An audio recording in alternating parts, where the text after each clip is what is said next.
Simpson. And Japan have gone absent without leave. This is Whitmore. Hall and Gale both available. It's still Whitmore. It is the Reggae Boys who take the lead. Ball chat.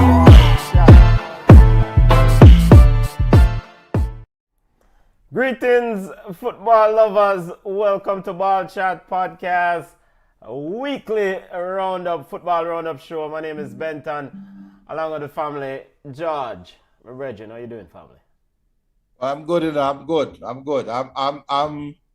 torn, and I'm disappointed some way as a Manchester United fan. More to come.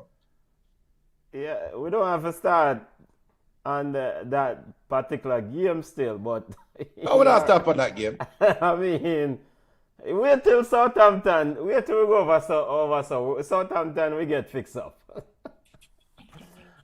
Football family, we're back from the international break.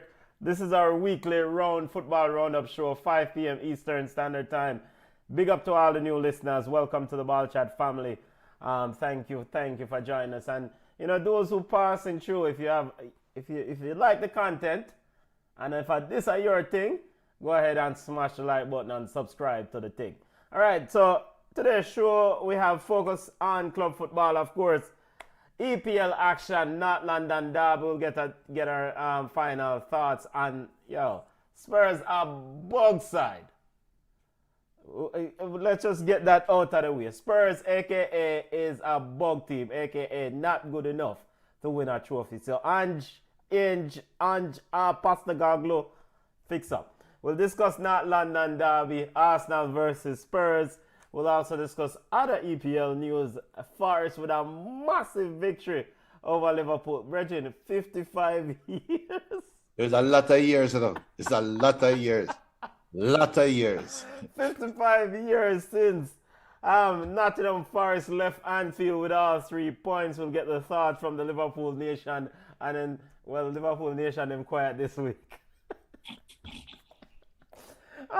Of course, we'll discuss other club football news. Champions League, the new former Champions League will kick off this week. We'll take a look on some of the games coming up and also try to do our best to give listeners the new format. Some of the information on the new format. We discuss Women's World Cup, U20 World Cup action currently going on. Take a look at the results on those games currently going on, quarterfinal action. And we'll wrap up with Yard Ballers, save the best for last. Big up to our listeners who say, Yard Ballers, go on, the show I get shot. We need more Yard Ballers. So a.k.a. there will be more Yard Ballers today in today's show and forever. As long as Ball Chat there will be more Yard Ballers. Even though, come on, a referee, she did definitely provide information. So, Junior, we're going to make sure we're going to do our best to cover Yard Ballers today, a.k.a. Jamaican football. We'll kick it off with Ballers or Bugs. Which one you want to start with? I have a whole heap of bugs this week. I have a lot of bugs this week. A lot. So start with the Bugs then. You sure? Bugs have a lot, Start with the Bugs, because I think you started the show a few weeks ago saying it was too early in the season to give any bugs, to give any ballers. People are still players, acclimated, blah, blah, blah. People are getting used to the new food, new environment, those who move or relocated. But clearly you're ready to go ahead and start dish out ballers and bugs now. But actually, I'm not attacking players for their play. One player. Are you familiar with the Derby midfielder Ebu Adams? Now, they did win their game in the football league, whichever division, whatever you want to call it. But you ever see the miss that he had, Benton? Oh my God! Now, it's a clearance from a corner. Let me put it around here for you guys. A clearance from the corner. The goalkeeper, they're high up, like basically at half line. Ebu ran into the goalkeeper, contest with the keeper on the bouncing ball, got the ball. So the goalkeeper, the protector of the goal, is on his bottom at half line. Ebu then proceeds to dribble to the 18-yard box, inside the 18-yard box, and kick the ball wide off the goal. I have never seen a worse miss in my life. Bug of the week, Ebu Adams. All the things that it's not a Manchester United show, but international break, there's an anti-Ten Hag movement. There's no doubt about it. There's an anti-Ten Hag movement going on. And former players, every chance they get to roll the bus over Ten Hag, they continuously roll the bus over Ten Hag. Cristiano Ronaldo came out and made some statements, some disparaging statements, and against Ten Hag and talking about what will happen in terms of bringing Manchester United back to Manchester United, whether he's fit or not, right? That's not the bug of the week. Ronaldo he's entitled to his opinion. Former players are entitled to their opinion. Who will be the bug of the week? Garnacho. You want me to tell you why Garnacho is bug of the week, Benton? Why, Junior? After scoring the third goal against Southampton, after a poor start to the season, you come on and score a goal. And what did Garnacho do in the celebration? He did a Ronaldo. Granted, he's been doing this celebration, and we all know Ronaldo is his idol, right? We all know that. That's granted. But in the climate of things, as a player, I still maintain that there should be some respect between coach and player. So if your idol come out and disrespect your coach, and you go sit out there, pose like the player, you just throw salt in the wound. And this moment that Ten Hag now can feel like, damn, I can finally go to bed happy. With no up 3-0, good performance. What a brother do? He must celebrate as Ronaldo after Ronaldo does this me. And then Sancho had the assist against Chelsea, and you posted in the chat, Benton. Oh, Bruno Fernandes showing respect to Jadon Sancho. Again, Sancho had a direct problems with your coach. So if you look at Sancho's Instagram while he was at Manchester United, when he left Manchester United, came back to Manchester United, got to Chelsea, he did not have Manchester United on his Instagram.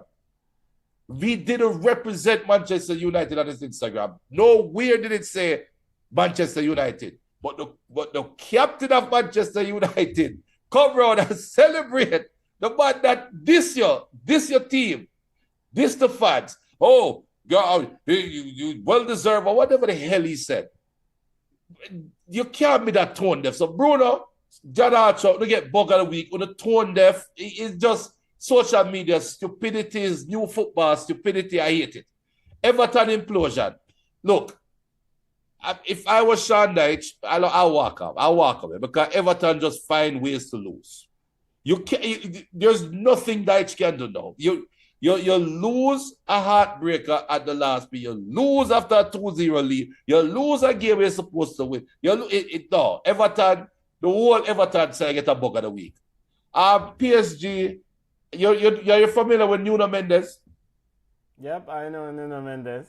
So Nuno Mendes gave up a penalty, and PSG still won the game 3-1, right? They won the game 3-1. And Nuno Mendes come out after the game or sometime after, and I was racially abused. Somebody sent him a message on social media. I was racially charged. I didn't even read the whole thing, but he brought that up, right? And racism in football, again, rears this ugly head. But this time, though, something that I have always said, I'm not giving Nuno a bug of the week. I'm not giving PSG bug of the week. I'm not giving the racists a pass. I will continue to say this story of racism is going around in a circle, and I'm giving that story a bug of the week. We did not have to know about this post, Nuno. And somebody in Nuno's camp should have looked at him and said, yo, you know, if you go forward with this and make it public, you are telling every racist person in the world that you read your Instagram messages. What the hell you think you're going to get now? it blows my mind that these players and the people around them don't seem to make calculated decisions that are more than one steps. I wouldn't make that public, that bother me, because I know I am opening the door to getting my inbox flooded with racist people. So the whole story, the whole thing to get racist, a bug of the week for me. Manuel Alaguse, my last one. Whatever I want name. Real Sociedad coach. Now Madrid get 2 penalty. Real Madrid, that is. And in his anger, the man come out and say, we are destroying football. Too much penalty are given. We're destroying football. Better take a losing and go on there, man. Bug of the week, man. Just to highlight Ballers and Bug segment, family. Big up. BM says, big up ball chat, bug of the week, Jorginho James. Jorginho James not only forget bug of the week, him forget tired up in a ants nest, him forget beaten, him forget slapped with belt, him forget kicking and face. Jorginho, for context, this is important. Jorginho James, Jamaican footballer, so we could call it what it is. Jorginho James, the on video, I beat woman. Yeah. I thump woman, aka punching a woman in her face. I don't even call that beating. I call that attempted murder. Attempted murder. Yeah, you can try kill her. That's not beating, So brother. Jorginho James, we get bug of the week, bug of the year, bug of the month, bug of the... And Jorginho James, we get tied up in a ants nest and get beaten with belt. And, you know, when our country, we used to get some big board and machete to slap a boy. Jorginho James, and that rich, and I know I'm not Jorginho James bridging see me a yard and rush me, you know. What about you? Yo, pull up. Tell them pull up if they feel like. They're feeling cracky. Pull up. But, you know, we give them some leg warmers. Give them something to make them foot feel warm. But, you know, you talk about things that you used to use and beat people. You know the nicest thing to use and beat somebody with? Not the husk, what them call it, and the coconut tree or the palm tree. Can you know the palm tree and the coconut tree grow with the... Yeah, the bark and the coconut tree. You use that make as bat, as cricket batter. You get one nice piece and of... the curve. And the curve and the green too, you know. Don't get the dry one. Get the one with green when that one break. Whoop, whoop, whoop. You put it up on him, man. Him deserve some beat. Football family, normally if you're new to Barca, we not promote beating. But for Jorginho James, or any man or woman who are beat another, any man who are punch and fist up woman, to get beaten and what's up. So, yo, whoop, whoop, whoop. Ants nest and tie up in and aka he needs to be strapped in for the American audience, strapped in the ants nest, red ants nest, and get a beating. Bug of the week, Jorginho James. Bug of the year. Wish that family well though. Wish that mother and daughter well, because Jaja. BM says bug of the week, Liverpool for losing to Forest. The man them lose one game after international break, which normally banana slip happen after international break, and the man them get bug of the week. Come on. I am here to defend Liverpool for a little bit. I never want to get a bug of the week, you know. Well, I mean, you already did your bugs. But Slat was close to getting it. I'll tell you why. All right, my bug. I have 2 bugs of the week. Yo, you see Cameron Archer, Bertrand Diaz, or whomever they want to call themselves. Bertrand Diaz have scored 7 penalties on the trot. Southampton receive a penalty against the bug Manchester United, party shop team. Why you have to stress the word bug like that? But go ahead. At St. Mary's, at home, Southampton have yet to win a game in the EPL. In fact, they have yet to draw a game in the EPL. In fact, I don't even think Southampton score a goal in the EPL yet. Got a penalty, and the man who's supposed to be the penalty taker, Bertrand Diaz, walked away from the penalty and gave it to Cameron Archer. I don't know what happened. I don't know if Bertrand Diaz got frost, got upset, and got nervous. Cameron Archer cannot score a penalty to save his life. And rightfully so, Cameron Archer missed. Based on some stats we looked at, Cameron Archer have not scored a penalty in many, many moons. Bug of the week, man. What is going on at Southampton? But it's the same thing was asked about Southampton last year, and we saw they pulled through it. I mean, they're a young team. This is not no young team. Bertrand Diaz a big greyback, man. Kyle Walker's Walker Peters a big greyback, man. Jack Stevens, big greyback, man. Aaron Ramsdale, big greyback, man. These are men who have played in the Premier League. I've been playing in the Premier League for a long time. So this is not no young pitney team. Yo, Southampton about. I used to the coach, Russell Martin or whatever I call him, another bug of the week. You can play the prettiest football you want.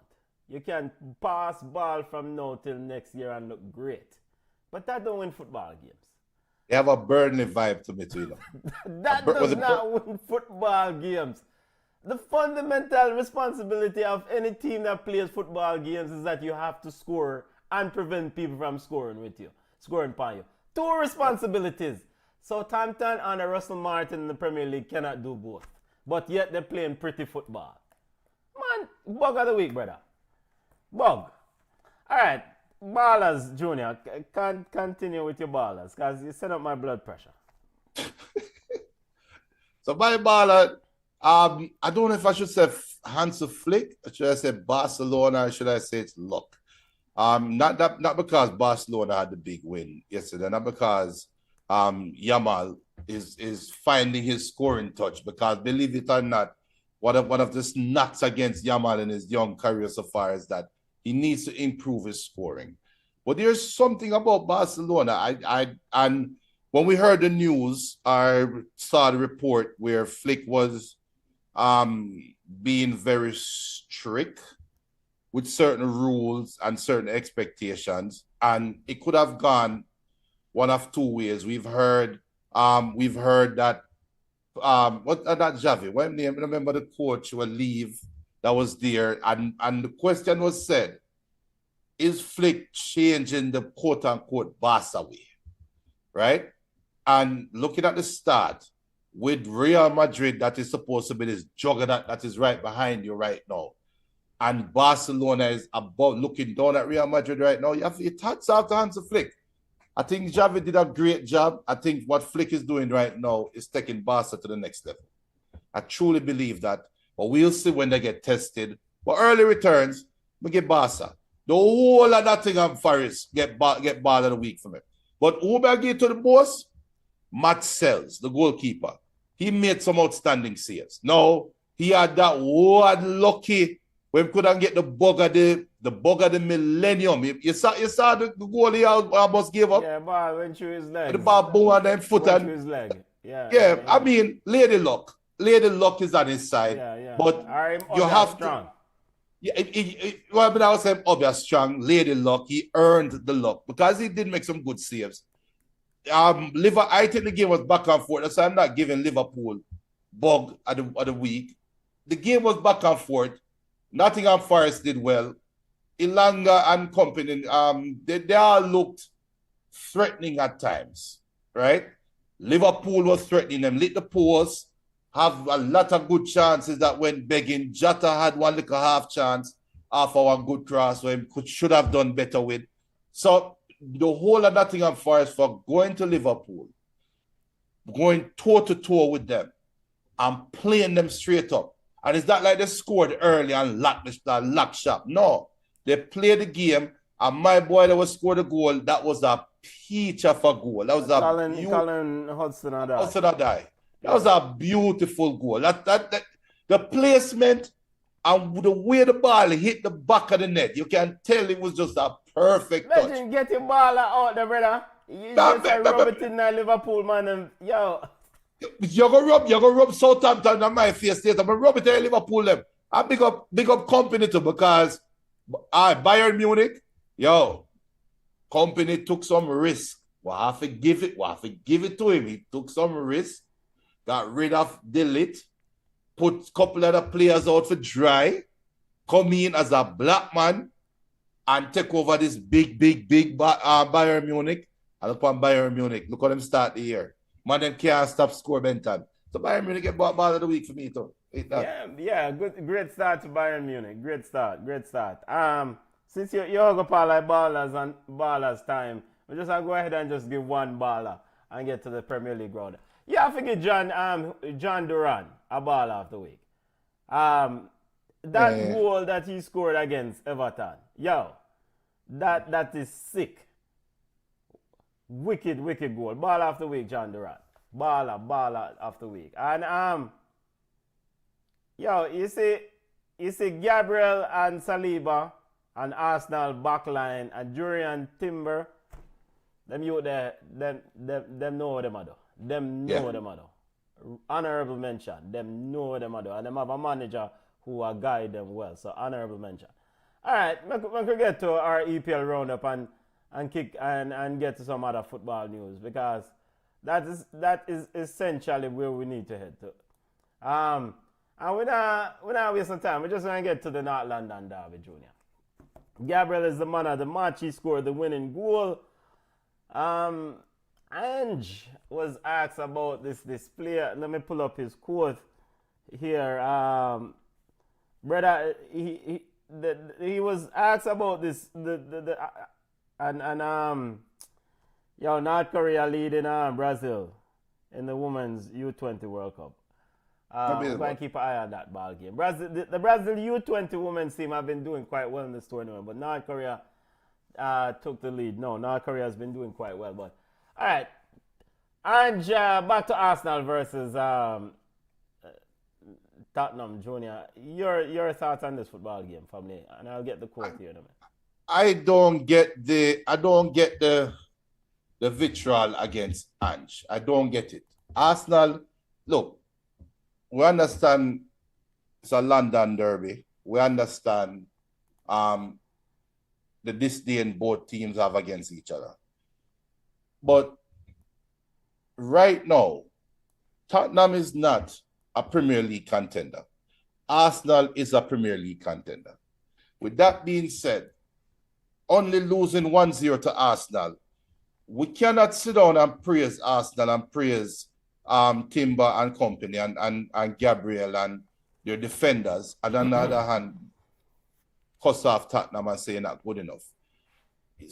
Something have to give. They both can be right at the same time, but in a 1-0 game, when the game was close and both teams created their fair share chances, you cannot sit down now and think that Tottenham was above side. Not based on this game.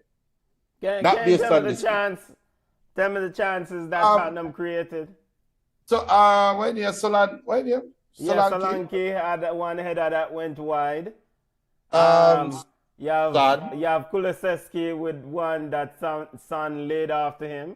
Yes. And David Raya saved it. The fundamental thing with Tottenham, and of course, this is on the backdrop of Arsenal missing Martin Odegaard and Declan Rice. So 2 pillars of their starting 11. In fact, probably 2 pillars of their team. There's no Arsenal without these 2 players. Can we agree on? No, I can't agree with that. You can't agree? I'm sorry. No, if it was 2 years ago, I would say that. I think Arsenal is more a complete team. But go ahead, finish. So this is based on this year's evidence or this game only? This year's evidence so far. And my expectations. And your expectation. Right. Because so based on my expectations. He went with Thomas Partey, Jorginho. Seems like he sometimes played a 4-4-2 formation with Saka dropping back to help. And Tottenham has James Maddison, who they said you are the man to kind of unlock the opponents. James Maddison was subsequently subbed off for Timo Werner late in the ball game when Tottenham needed a goal. Then I must backside this. Why? Okay, go No, ahead. no, let me elaborate. So, say how foolish is that? If I selected and hire you, Junior, to be the straw that stirs this drink, to find the strikers and unlock the opponent's defenses. And I can't rely on you when I need those big moments. And I substitute you for Lukaku, the bug, who we know can't hit the side of a barn, aka Timo Werner, who's worse than Lukaku. Sorry, Lukaku. Timo Werner, who's worse than Lukaku, can't score a goal to save their life, much less unlock a defense. And we're supposed to take Tottenham serious? All right, so it's not apples to apples, but they are parallels. We saw Casemiro's nightmare game the other day, and Casemiro at one point was the world's best defensive midfielder, or arguably at one point he was the world's best defensive midfielder, and in that game he looked like a ripe dumpster fire, right? And he was substituted at halftime. James Maddison did not look that bad, but if you can't unlock Arsenal in 80 minutes, right? What makes me feel like you can unlock them in the last 10 minutes when Arsenal is leading? So I have to try something else. And you put on Werner, obviously because of his speed, obviously because he can stretch the defense. That's a roll of the dice. Now, we will look back at it, and that's a football is not 20, it's not a 2020, it's not a hindsight sport, it's not a 2020 sport. So we can't look back right now and say, that was a dumb decision. He tried something, he had to try something. If it's not working for 80 minutes, it's a 90-minute game, and you're chasing the game where Arsenal is now going to bunker down even more, give me a reason why we should trust Maddison in that last 10 minutes to do what he couldn't do when Arsenal was more attacking in the first 80 minutes.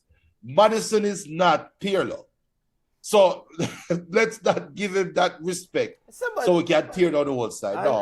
And my rebuttal argument is you've utilized speed, or your game is all built on speed, right, by using those wide players. And by the way, big up to Bissouma, and to be fair to Spurs fans and Spurs, Bissouma was missing. Okay, but I don't think if Bissouma was present, Spurs would win the game anyway. No difference. It would be the same outcome. All right? So, you're missing Bissouma, but you still have your strength, your full strength team. All right? You're reliant on speed. You have Brandon Johnson on the right wing, who played majority of the game, who cannot pick out a pass or a cross, and so why is he playing so many minutes? Then you go to the next brother, Oberdayet, can't do the same thing. Then you have Kulusevski inside, cannot find his passes, and then on the left wing, Heung-min Son is probably getting the most of the defensive attention as defense is drifting to that side, because that is where they know so they can nullify you. So I say all of that to say this. Ainge, a bug. Tottenham is a bug. He said at his post-match press conference, quote, "I don't usually win things in my second year," referring to his second year. "I always win things in my second year," end quote. Brother, after them display that you come back with the same foolishness about win things their second year again? Yeah. It was too brash. Yeah. Well, and if somehow, by some miracle, Ainge and Tottenham finds a way to win something in his second year, I will be the first person to come on down and say, yo, brother, my apologies. I delete everything that I just said, and I respectfully give you all the credit, because you made... This team is not a football winning team. If you look at Tottenham does a lot of passing back up, but once a defense says, you know what, we won't allow you the space that you love to flourish in, because Tottenham likes to get quickly out on the attack, especially in the wide areas, and run. When a defense says, and Arsenal said this today, you will not be allowed the space. what next are you going to be able to do? And it's a plan A, and then no more plan B. No plan B. Mikel Arteta said in his post-match presser, and again, we have to big up Mikel Arteta and Arsenal, knowing that they didn't have Martin Odegaard, and I actually don't know how long Odegaard will be out for, and they didn't have Declan Rice. Declan Rice should be back for the City game next week. Arteta says on the injury list, Saka was not able to continue today. I don't know exactly what it is, but he could not continue. Saka, of course, left the game. Regarding Odegaard, he said we still have to wait and see. It's not clear yet. So Arsenal trying to manage injuries as they, of course, already dropped 2 points in the season, but a vital victory against Tottenham today. Yes. All right, we can run through the EPL results because we have quite a few things I want to touch. Other big result, Junior, probably the You have most, been to Liverpool. the most. Well, yeah, let's hit the Liverpool Forest game. You spoke at length about this in your opening talk. You know, Mohamed Salah did get the fan vote man of the match. He did the you see, this game to me this is a welcome to the Premier League moment for Slot. Barney Slot. Especially when you are a big side. To BM just add Brazil to bug of the week. Brazil under 20 for losing to North Korea. Yo, Little Kim over there, hey, what by fire, some fireworks in that night, you know. That's a whole other show. But Focus, Junior, focus. But North Korea has been quite effective in this tournament. That was a layup. That's a layup. Yeah, you know, Mr. Brother over there. Little Kim, the fireworks, rockets, yeah, that could have helped it. But Slot, welcome to the Premier League. 2 weeks ago, you were at top of the world. Last week. 2 weeks ago, whatever the hell it was, 2 weekends ago, top of the world. Yeah. Oh, you know, it was the easiest strategy. They put their wing backs high, and we know we can just get the man in our interview dressed down Manchester United. It eerily reminded me of Kevin De Bruyne saying, we didn't prepare for them for more than 5 minutes. It felt that way, right? And then you follow up the very next game with your team lay an egg. And then you say, well, you know, this is unacceptable and we just took steps back. No, the team didn't take any steps back, sir.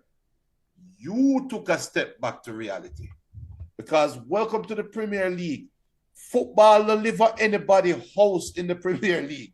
If you don't show up, you are learning now the ramifications of not showing up to a game. Worse when you have a bunch of players that go on international duty and you're going up against a team with a bunch of players that don't necessarily go on international duty. I don't go far, I don't get the opportunity. They are going to be prepared for you, sir. So welcome to the Premier League.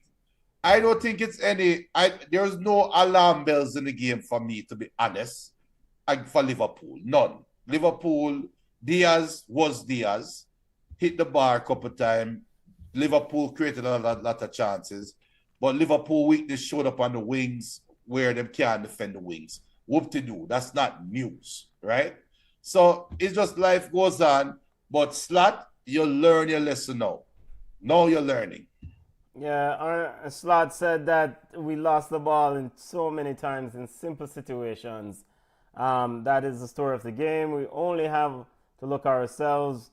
We have to be better. And, you know, yeah, I agree with you. I mean, ultimately, you know, big up to Nuno. He executed his strategy quite well. And, but, you know, in what appears to be an EPL season, even though it's early. The big dogs them start really lay down their marker early, and i.e. Man City, not big dogs, big dog, and you don't want to get too far from that team. You don't want to get too far from that team, and so I know Liverpool fans will be disappointed with the points drop, but ultimately I think for Slot is that now you really get to assess and see how he is as a manager, because eventually you're going to have that trip, you're going to have that hurdle, you're going to have that moment where you're going to fall off, or your team is not going to respond the way or didn't do what. And so now is when the real test. As you said, welcome to the Premier League. Make a watch. See what I go. I know you have Champions League this week. And you have Champions League next. Other EPL results, running through the EPL results. Aston Villa. Many of us, we expected Aston Villa to win this game on the front end. Not the way they want it, though. I think going into the game, yes, we expected Aston Villa to win this game. Yes. At Villa Park, even more specifically too, and they might play against Everton. Come on, but the game itself, 2-0. Everton and Dominic Calvert-Lewin. Finalist. In fact, him forget about the week. So many missed chances for your striker. I mean, hit the post. I mean, and yes, he did score. But at the same VN, he scored one and probably missed, 2 or 3? So, is there any worry here for Aston Villa? Amadou Onana was taken off at halftime, I think. The first goal, Dwight McNeil just said, "Your brother, come out that way," and just take the ball out for him.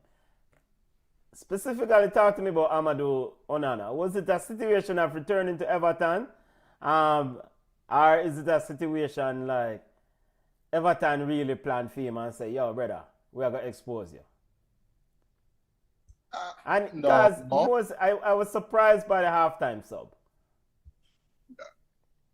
I mean, at the time, you're down 2-1 at halftime, right? So the halftime sub could be worth chasing the game.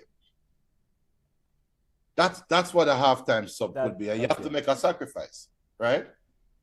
So I don't think he had a woeful game. I think Aston Villa started slow, which is why Everton capitalized on it and went up 2-0. But I'm not going to put the feet on, and not because to me it's an easy catch to say this is the reason why, and here's how they fixed it. No, a sacrifice had to be made in the field. Maybe Onana in Emery's eyes wasn't up to scratch. All right, come hold a seat, brother. Put on somebody else. Give me some more energy, right? So I don't know. My interpretation, Benton, is this is more about Everton than it is Aston Villa. We talk about you talk about chances. Well, Calvert-Lewin got. This has been Aston Villa's Achilles heel from Emery. From Emery went there. He tried bringing in Paul Torres, make some more changes.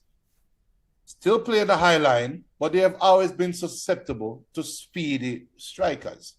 The problem is, if you look at me at any time, I could be sleeping, dead sleep, and say, "Oh, Junior, if Sean Dyche have a 2-0 lead halfway through the first half, you think Sean Dyche lose a game?" I wouldn't even ask you who him playing against. Because I say, no way I'm losing the game. That is the story right here. Worse when Everton is desperate for a result. Desperate for a result. For the team to lay down like that second half and just open the floodgates to Aston, it's crazy to me. And that's why I gave them a bug. They find ways to lose. And I don't think there's any way back for Dyche right now. None. BBC Merseyside edition is reporting that Sean Dyche is safe. Sean Dyche in his post-match presser said that the responsibility is on him. It's his job, it's his responsibility to get this right. Alan Shearer a few days ago said, quote, before this game, says, quote, the last 2 weeks would have been difficult for Sean, his team, the club, and the fans. If you're asking me if he's the right man to get them out of the trouble they're in, then yes, absolutely he is, end quote. Junior, winless, well, not even winless, 4 defeats in 4 games, Right. bottom of the EPL table. Is Sean Dyche the right man to get Everton out of the situation? I don't think it's similar to Chelsea, similar to Manchester United. You can't start at the coach. You have to analyze and all right, look at Newcastle. We can argue Newcastle based on their run of games up to this point, under the new ownership, under the new coach, under Eddie Howe. They should be performing better than they're performing now. Sean Dyche inherited a dumpster fire. And we can argue that some of his, some of the team's decision around personnel, instead of putting water on the fire, they're throwing kerosene on the fire. They're throwing gas on the fire. And then we must sit down now and act shocked that the fire get bigger and ablaze. No, that's crazy to me. We knew Everton going in was short-handed in basically every area of the pitch. Because them big defender, Brathwaite, he wanted to leave. He was supposed to be at Manchester United. But Everton inflate the price and then you know how the rest is, right? So you look at that. You look at Calvert-Lewin, that ever since a couple years ago, he managed the England run, he hasn't been the same. And what them do? They had Richarlison get rid of Richards. Richarlison wasn't the world's greatest striker. But for Everton, he would have been a nice piece to have right now. How many players have Everton got rid of? Onana, are my boy that we're going to ask them, how much players they got rid of and who did they replace them with? Did they get better or did they get worse? So before we start talking about Sean Dyche, talk about the leadership. And Everton Football Club is in a sticky situation in the financial space. We know about the PSR violations and subsequent, appeal and blah, blah, blah. But Sean Dyche also kept them up last year, right? And so we know about the fact that ownership, Moshari is trying to sell. 777 was one of the potential owners for the club, had put in, I think, a lucrative offer to purchase the club. But then 777 investment group, or whatever them call themselves, got caught in, aka Pasa, aka civil case in, or some major court case in New York City. So 777 investment fund is officially out.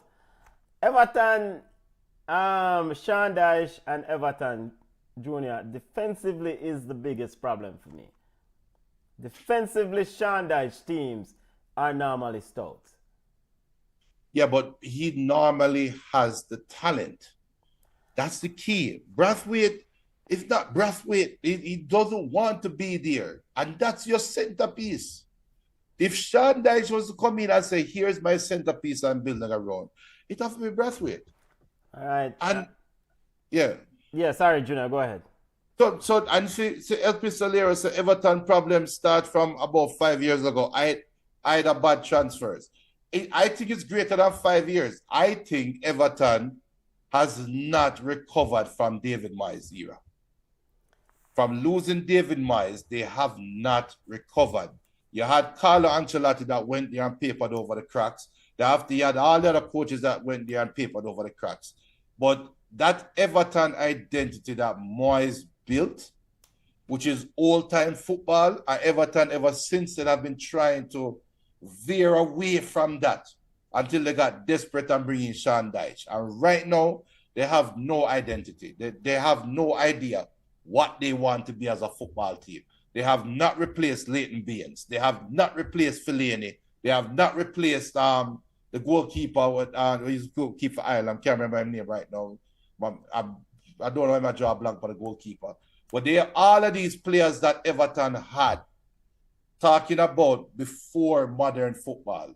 They haven't replaced them. And there is I think, I say it all the time, especially in England, a team, a Premier League team matches the community. Everton community is not what Everton is trying or was trying to play like, and now them just lost. That's my opinion. I think it's deeper than the coach. I think the transfers have failed and failed miserably. I think they have moved on from David Moyes. They have had success. They've had major moments, but it's not sustainable success like it was with David Moyes. And case in point, I think there's a transfer, Gabamin, a midfielder that Everton transferred, and I think this midfielder is really kind of a reflection of how bad things have been at Everton. Everton paid a lucrative transfer fee. I think it was somewhere in the vicinity of 20 something million pounds or whatever for his services. And at the time, he was highly regarded as one of the midfielders who can come in and stabilize this team. I don't think he played actually 5 games for Everton. And the simple reason because of injuries. His career, actually the last time I saw Gibberman, I think is his name.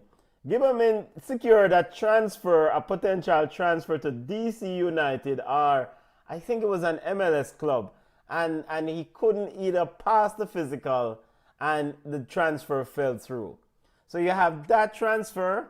Then you have the Andres Gomes transfer from Football Club Barcelona, who at one time the Barcelona faithful thought that he was a second coming in and quickly realized that he was not. But it's not like Gomes was a bad footballer. But Gomes also suffered a major injury. This was the one, I think, when Min-son and Gomes collided, and subsequently he never recovered from it. So they have tried, and the transfers have really. So you've tried to play a like more attractive football, and then the attractive football kill you. Part of it is injuries too. All right, and then now you say, all right, we have to stay up, and you get in a Sean Dyche. But Sean Dyche have subsequently brought his people with him. Dwight McNeil, what's his name? Tarkowski in defense. And yes, he would like to get more of his people. But he knew the lay of the land before he joined Everton a year ago. So he knew what he's in for. And defensively, I am shocked to see Everton so woeful defensively under Sean Dyche. Because you have players who don't want to play the way that Sean Dyche wants to play. But these are his players. These are Sean Dyche players, Junior. Not all. Junior, he's been there since January of 2023. This is what? The second season pretty much under his guidance. He conducted the summer transfer window after that, January 2023, and now we're at 2024 and a theme players. No, it's 1 year. So he brought in our Everton brought in Onana 24-25, Onana, Ben Godfrey, Lewis Dobbin, Neil Mape, Andy Lorgan, Harry Taya, Mason Holgate, Armando Broha, Andre Gomez, Dele Alli, Billy Grellin. Ashley Young came in the year after. Yeah, Ashley Young is there now. But Ashley Young is 150 years old. Yeah, so why did Sean Dyche authorize that transfer? I think it is to stay. I think there's a tug of war going on. And then Sean Dyche also went back and got, well, not Dan Juma, what is Ashley Young, Senegalese brother who used to play for PSG, who say now wear rainbow colors on him shirt. Sangar, whatever I mean. Gay. Idris Gay. Idris Guy. It's funny that him now wear rainbow colors on him shirt and his name. No, name Idris Guy, not a gay. Yo, big up yourself, Idris. But what's his face? odds on Sean Dyche being the first manager sacked in the EPL family. If you are a betting man, what you put that money upon it? You see, you can't sack a manager without finding a replacement. I think Everton going to be hard to find a replacement. That's why I don't think he'll be the first to go. Okay. Because Southampton now sacked the manager now. Southampton is prepared to go back to the championship. So I think Eddie Howe could be the first manager. Eddie Howe, okay. I think All Eddie right. Howe could. Other EPL results that you want to highlight. Arsenal, of course, just running through the results. Arsenal defeated Spurs 2-1-0. Newcastle defeated Wolves 2-1. Manchester United, much needed victory over Southampton 3-0. Brighton remains undefeated 0-0 against Ipswich. Crystal Palace 2-2 against Leicester City. Fulham 1-1 against West Ham. Liverpool, Forest defeated Liverpool. Man City 2-1 over Brentford. Erling Haaland, it has improved. If there's such a thing, all of us can improve in some capacity. Erling Haaland game as a striker has improved. I think they have heard the whispers that were being said. What we were saying, what you and Camon were saying last year, you guys weren't reinventing the wheel. You guys were talking the truth. And Haaland never showed the ability to do anything other football team great other than poking the ball in the net. And I think he heard it. And I think it looked like the work he did over the summer is kicking in. Yeah, man. Erling Haaland game has improved. Important stat that was mentioned during this Man City versus Brentford game. Goalkeeper Edison of Man City has 4 assists versus Anthony of Manchester United. How many assists him have? Who cares? The $100 million baller. That was interesting. And it's not just something about Anthony.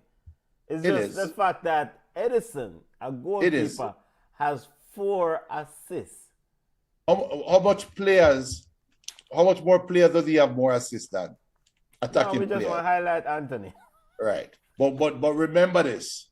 Manchester United put on Johnny Evans. Yes, to Johnny play Evans, left back.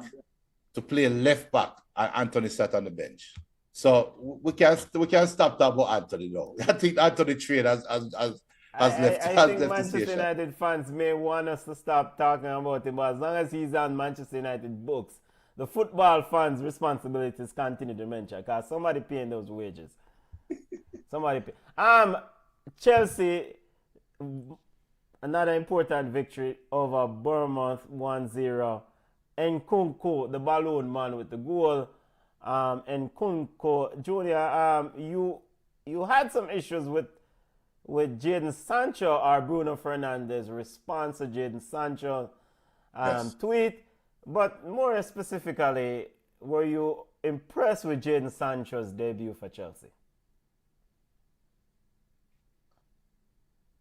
What's there to be impressed? Just because he had the assist? Jadon Sancho did pick up the man. No, Robert Sanchez got the fan man of the match award, but Jadon Sancho did get the man of the match award from NBC Sports from the EPL. Yeah, because they're just being petty. But I mean, relax. Look, all right, let me tell you something. I am so confident and settled in my Manchester United fandom that I really don't care what Sancho do. Like, I'm not going to sit here and say, we should have had Sancho. Here's Sancho making us pay. Like, dude, come on, man. It's the same thing last year at Dortmund. Oh, Sancho is home. Sancho is this. Sancho is that. Sancho is great. Somebody owes Sancho an apology. You know who owes Sancho an apology right now? Borussia Dortmund. Why you never bring him back? Why you think you talk about, somebody owe him an apology. So why you never bring him back this year? So with that, I mean, Coach Enzo Maresca said Coach Jaden Sanchez. oh, sorry. That should be my bug of the week too. But go ahead. Coach Enzo Maresca says Jaden helps us a lot. He needs love. End quote.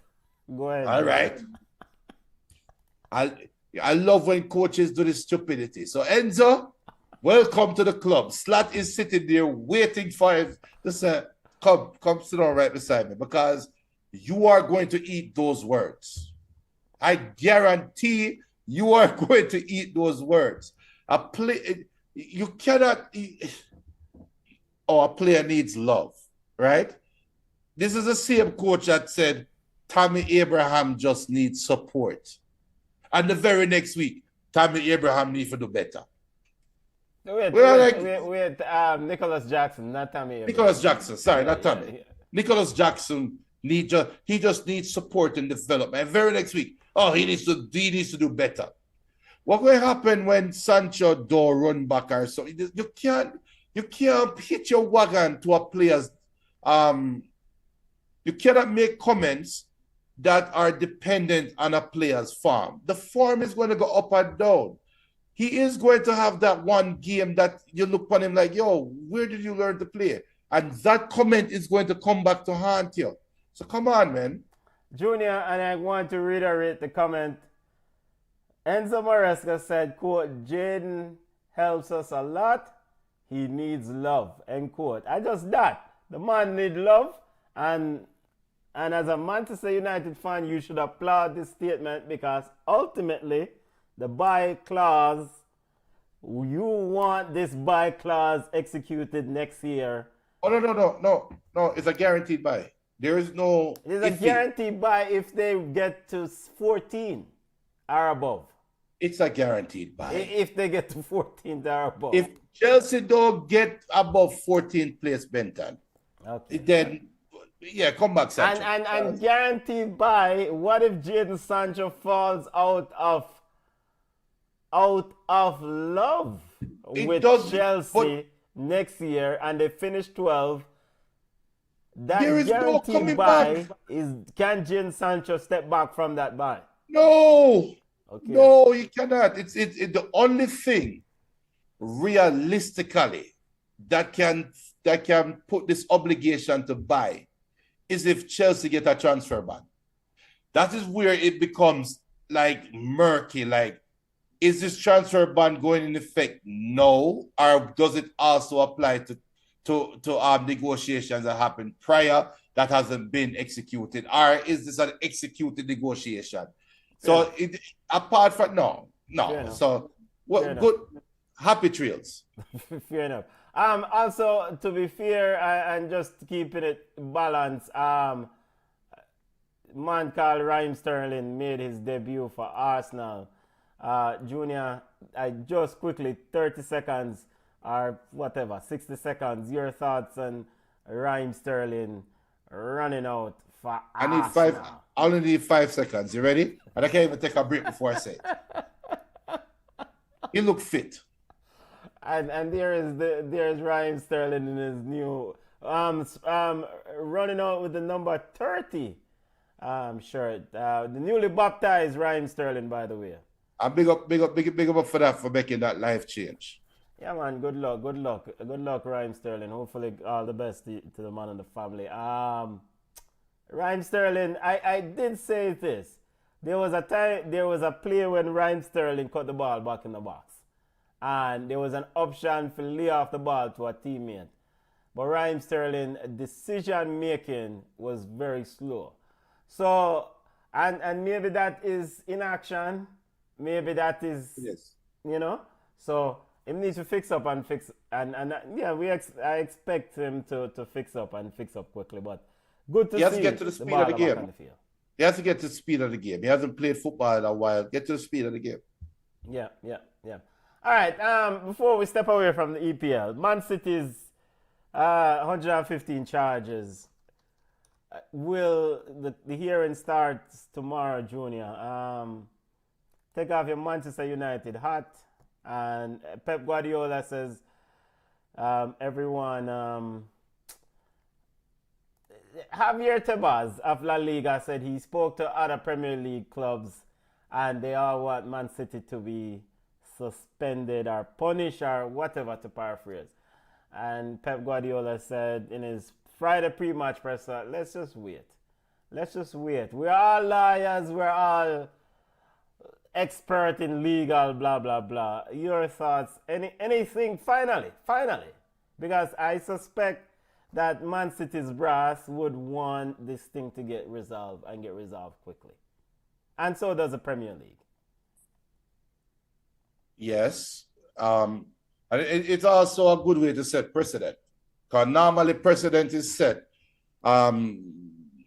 by equal and opposite actions or lesser actions, right? Equal or lesser actions. This is the most extreme that we will possibly see in a team cooking the books, right? Let's just call it for what it is. They know what they did wrong. Allegedly. No. Let's call it for what it is. Allegedly. They know. No, it's not. Come on, Benton. It's not alleged. And a lot of teams are doing it. And reporters, if you notice, reporters define are for me. I interpret it this way. Reporters find a shrewd way of planting little seeds out there to say there are inconsistencies in this team's financial decisions. They don't come flat out and say this is a red flag. It's something similar to like Tom Ford, the owner of Down the Road United, who also owned a bakery. Today, the bakery donated $1 million to Down the Road United. One hand is a good gesture, and another hand some eyebrows raised. End of story, right? Everybody know, okay, Tom Ford are going with some choppiness, and he must find some way to move the money around to benefit this entity in portfolio. We imply that. The reporters are not implying that. So when Pep now come out and say, well, you know, we're all not lawyers. Yeah, we know that, Pep, because you have 150 lawyers working on this case. But whatever come out of this, Man City might come out unscathed in terms of they won't vacate any championships or anything. They might get a 20-point reduction or something, or 15-point reduction, and then will appeal it and go through the legalities. But the precedent will be set. And any team this point forward will do something like this, get ready for the hammer. That's what I am expecting. Just a breakdown and remind listeners of the 115 charges against Man City. 54 failure to provide accurate financial information between year 2009-10 season to 2017-18 season. 14 violations or accusations, failure to accurate details for players and manager payments from 2009-10 to 2017-18 season. 5 failure to comply with UEFA rules, including financial fair play from 2013 to 2017. 7 breaches of Premier League PSR rules from 2015-16 to 2017-18 season. 35 failures to cooperate with the Premier League investigations from December 2018 to February 2023. I've said this and I've said this before. From Pep Guardiola, take Frank Rijkaard job. I have a problem with him.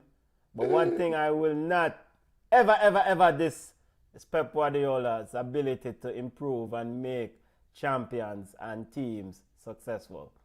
Pep Guardiola is an excellent manager, maybe the best in the world. And I say all of that to say this. Man City allegedly was convicted in the UEFA hearing, because they did receive a 2-year suspension from the Champions League, which was subsequently overturned.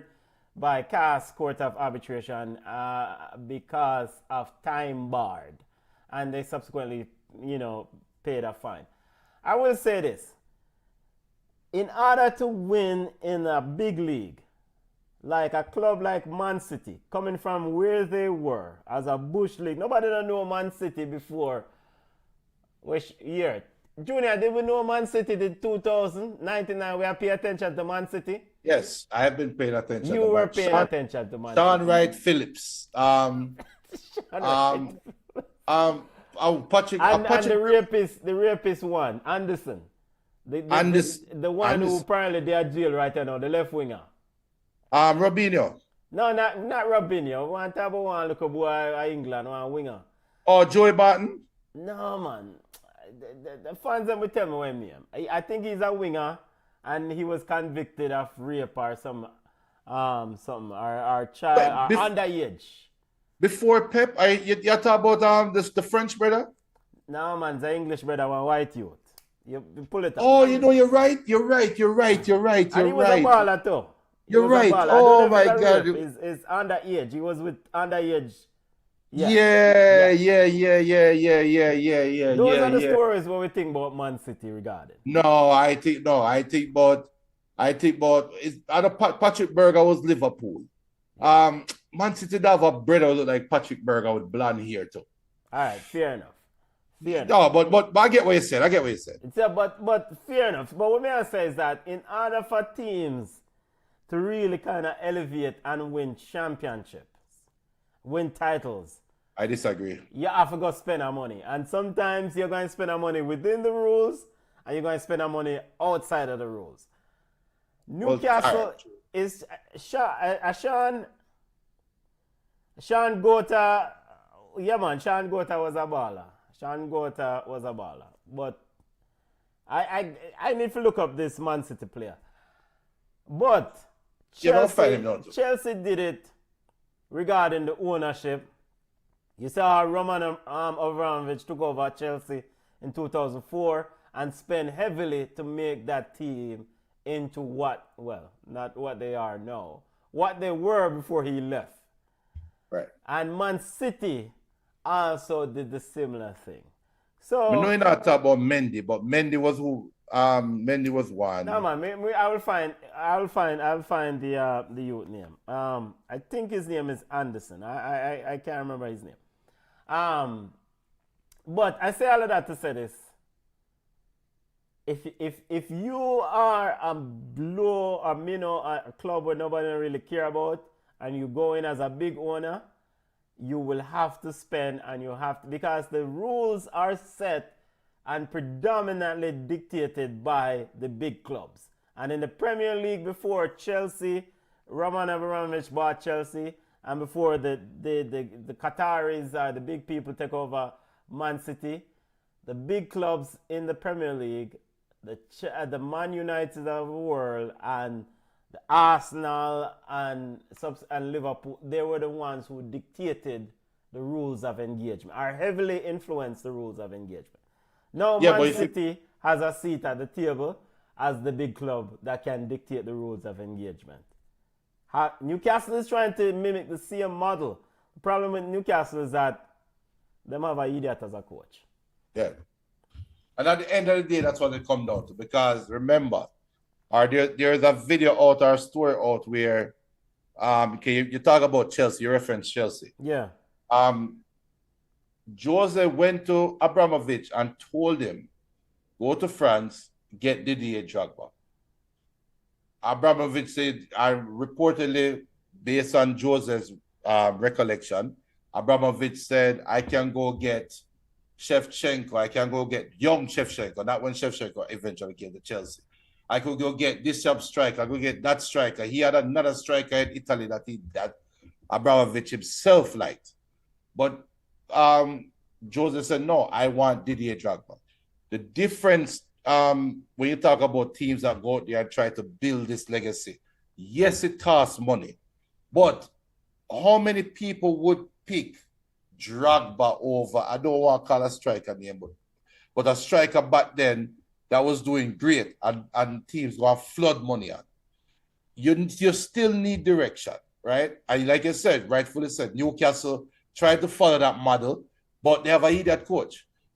As much as we want to talk about Pep and Newcastle and buying players or doing this or spending money, look at who is running Man City's side now and look at when they were at Man City. Most of them are some leaky baller when they started, you know.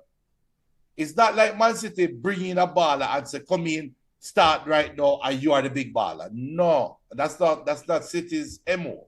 So I think City's, it looked that way, it feel that way, but they did not buy a super team. They built a super team. But they started out buying a super team. Until they got the right coach. And I think a part of their strategy is just like to get a seat at the table. Like you always highlight, that Robinho transfer was big. Mark Hughes' work was big.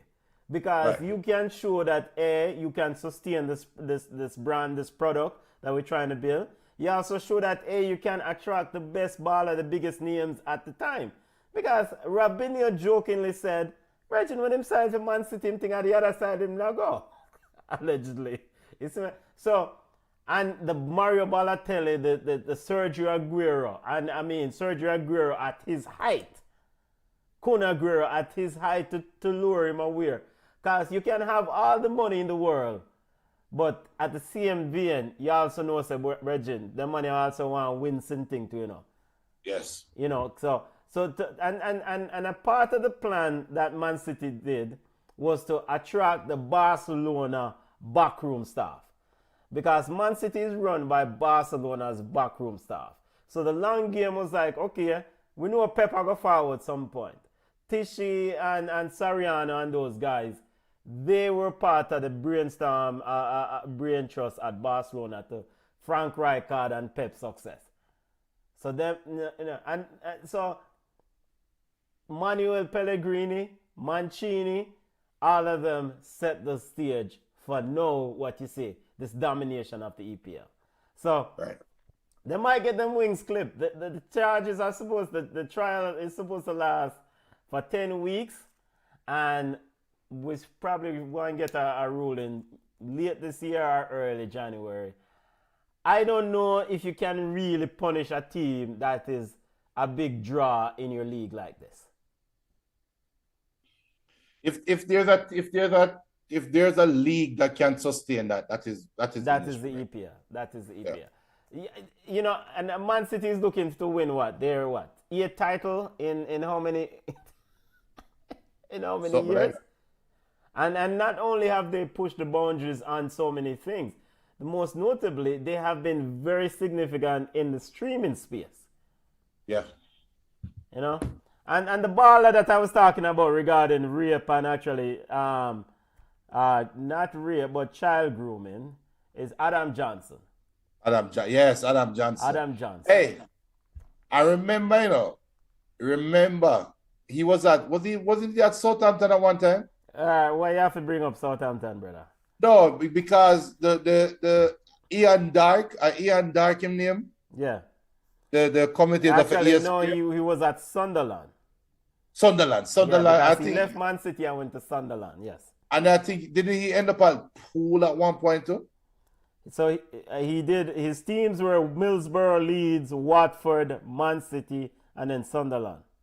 Oh, sorry. So then he did 6 years in prison. If this, I think this is the same Adam Johnson that Ian Dark used to love him. He was like young Adam Johnson and young Adam Johnson and young Adam Johnson should get a run in the English Premier in the England team. I don't understand why he can. And I love young Adam Johnson. He used to love. He used to annoy the hell out of him. He was a good player. He was a good player. I mean, right. He's Theo. He's just a white version of Theo Walcott to me. He was a good player. Yeah, pause. Yeah. But you know, so nobody didn't pay attention to Man City them time. So what's the space regarding Man City's charges coming up this week? All right, Champions League football. Before we go over, Champions League coming up this week, family. New format. Junior, can you please explain this new format to No, 1 no, through 36. no, I can't. No, it's a bag of teams in a one group and then play in a round robin format and just keep it moving. Teams will play 8 games total in this round. 4 at home, 4 away. The top 8 teams in the first round will then subsequently automatically advance to the quarterfinals. Then seed 9 through whatever going a playoff and whatever. Football family is a baga pasa. Yeah, and I think this is a compromise with the world, with the club football, the club I football, the club football, or no, the Super League. Cup or whatever. Super League, yeah. The Super League. I think that they're turning Champions League into what Super League was supposed Super to be. League. And so every federation, every UEFA federation are represented except Liechtenstein and Russia.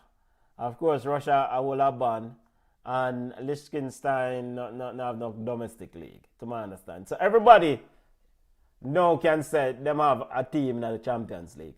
Junior, I mean, are you looking forward to this new format, or are you just a wait and see sort of?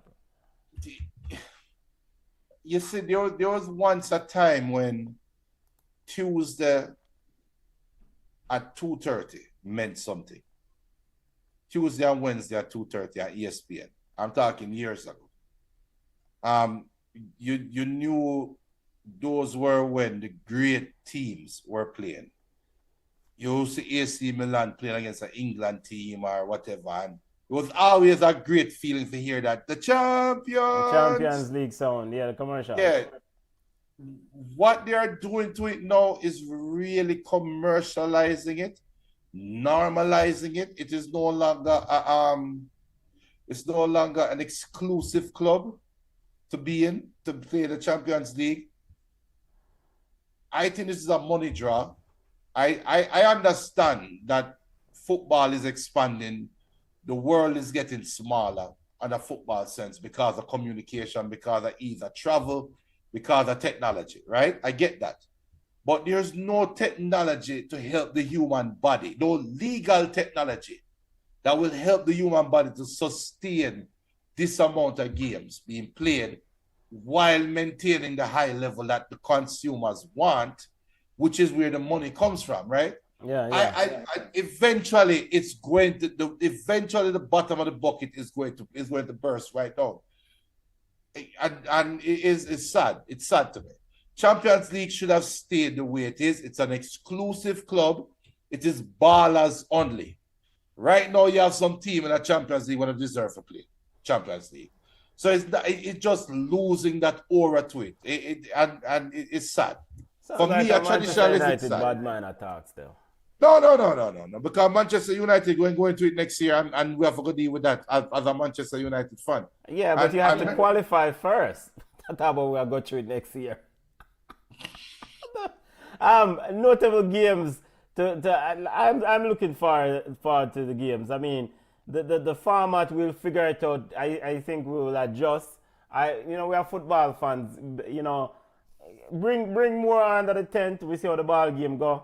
Ultimately, the depth and the squad size is going to be important because you're going to probably end up playing more games here. But Tuesday, Milan versus Liverpool is one notable game on Tuesday, even though Milan is out. All right. But on Wednesday, probably the game is the Man City versus Inter Milan, Atalanta versus Arsenal. Some games, some teams that you normally see. And so the biggest attraction and the biggest draw regarding this version of the Champions League is that it's supposed to foster teams playing against teams that haven't played, that normally don't see each other in the older format. Remember, one of the big things why Florentino Perez was really pushing the Super League was that Liverpool didn't really play Real Madrid that many times in Champions League. And that was a big money draw when they do play. And I recall one encounter, one big game that they played. Of course, they played in finals, Champions League final. And Florentino Perez was saying that this game needs to happen more often because people want to see this type of high level side. But of course, it's not the CM Real Madrid side and it's not the CM Liverpool side. So let's see how it goes. And there's a reason why it was such a big draw. Is because of the exclusivity and the rarity of the game. They have to go out, apart from the people in Madrid and in Barcelona, the El Clasico have to be promoted hard, right?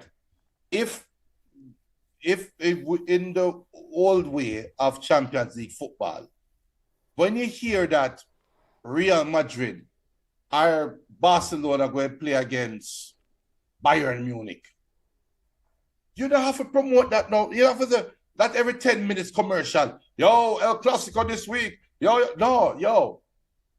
Real Madrid, Barcelona versus Bayern Munich at Allianz Arena. Enough said. No more promotion needed. The whole world go and watch it because two big sides playing. Right now, and to be honest, I'm going overboard because you're still going to have that in the current format of the Champions League.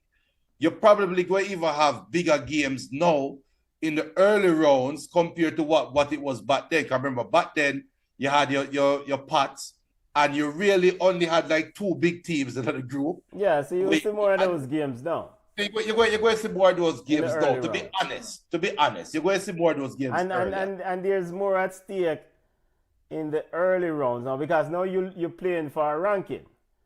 Right. Previously in the group setup, you for example, you're Man City and Inter Milan in our group, and you're in a group with two bug teams.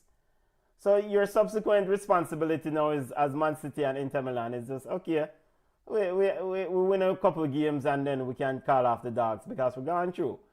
But now with this format, and we will see how it plays out. But now with this format, because of the seeding, you want to get into that top 8 seeding.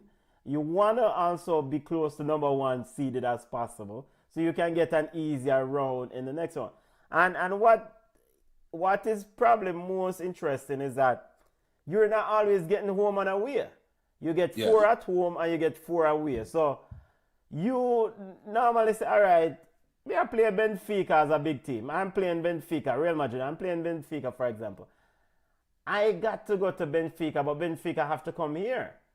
So I don't worry about Benfica going to Benfica as much. I can just go there, park and just consolidate and come back on my yard and win. Whereas now you only play Benfica once and you play Benfica at Benfica. Yeah, you better win. And you better win. So I see the strategy. Let's see if it materializes into what we hope it does. What will make it even more intriguing is if the Menos of the world, the Brest and the Celtics and the Leverkusen, I don't know Menos, them look at that side, yes, theoretically. If these teams can somehow, when they play these big teams at home, pull off a victory here and there, then that makes the bigger boys unsettled. And I think that is the draw. That is probably, So let's see how it go. Yeah. Let's see how it go. Before we go, Yardballers report, family. Just update on FIFA Women's World Cup. Like we found out, North Korea defeated Brazil 1-0. I was gonna give the Brazilian baller a ball of the week, but now I get it. I like what I saw from Brazil U20 team in this tournament, though. Even though they end up getting knocked out, I normally don't see Brazil U20 team this competitive at this level in women's football. Whatever. And so it would have been nice to see if they've gone further, but I like what I saw from them this tournament. Kudos to North Korea. Now it's an important thing to see if Brazil these players can make the jump to the senior team. Netherlands and Colombia 1-1 at half. Japan versus Spain, big game later on. At 7 p.m. United States will play Germany. And also, most notably, US does not look as dominant at the U20 level as they normally do. And of course, Spain is the defending champion. Japan is also the big team. Any thoughts on this U20 tournament? The more things change, the more things stay the same. That's all I'm gonna say. All right, fair enough. All right, make we run go yard ballers now because people them always talk about yard ballers and make we get it. Before we go to some Jamaican football news in yard ballers, Junior. Reggae Boys window, international window. Final thoughts on the Reggae Boys international window. Of course, important points against Honduras. Of course, yeah, the Cuba game. But overall, a few days to assess your thoughts on the window itself. It's a reset. That's the way I'm going to describe it. It's a reset.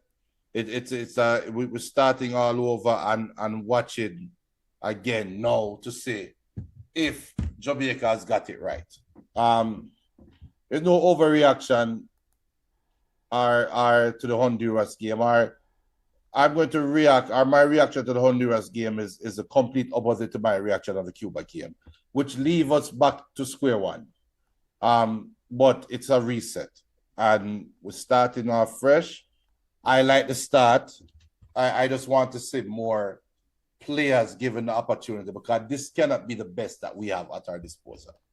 Yeah, I mean, and you know, the midfield is still a concern. We'll figure that out. I expect to see more improvements as things goes along. But kudos, of course, the Reggae Boys. Yeah, this can't right. The Reggae Boys should be on 4 points. Well, they are on 4 points. I was looking at 4 points. All right, yeah. Reggae Boys sitting on top of the group with Nicaragua. I do expect the Reggae Boys now, of course, to make it out of the group. Top 2 teams will advance. The Lativadere and midfield situation need to get fixed and get fixed fast. You can't have a man at the base of the midfield who can't control a ball.